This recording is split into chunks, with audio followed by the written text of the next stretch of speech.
আলহামদুলিল্লাহ নাহমাদুহু নুসাল্লি আলা রসুলিহিল করিম আম্মাবাদ।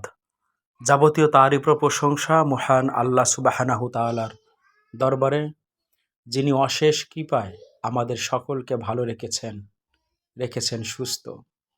এর জন্য দিল থেকে শুকরিয়া আদায় করছি আলহামদুলিল্লাহ। দরুদ ও সালাম পেশ করছি মানবতার দূত, মুক্তির দিশারি জনাবে করিম হযরত মুহাম্মদ সাল্লাল্লাহু আলাইহি ওয়াসাল্লামের প্রতি, যাকে সৃষ্টি না করলে এই বিশ্বভুবনের কোনো কিছু সৃষ্টি করা হতো না।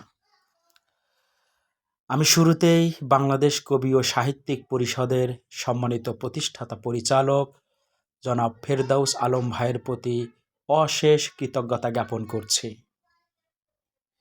এই মহতী একটি প্রোগ্রামে আমি অধমকে প্রধান আলোচক হিসেবে নির্বাচন করে আমাকে করেছে ধন্য, আমাকে করেছে গর্বিত।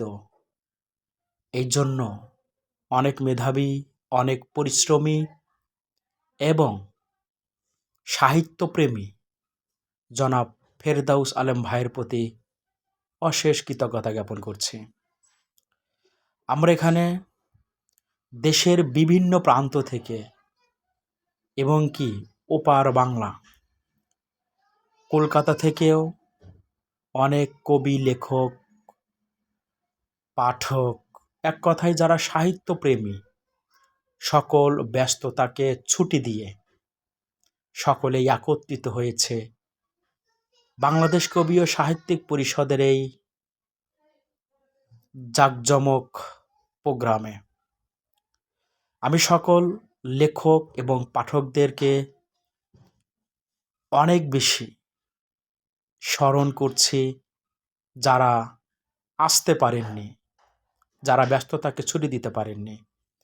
আমি শতভাগ বিশ্বাস করি একজন কবি, একজন লেখক, তারা সদা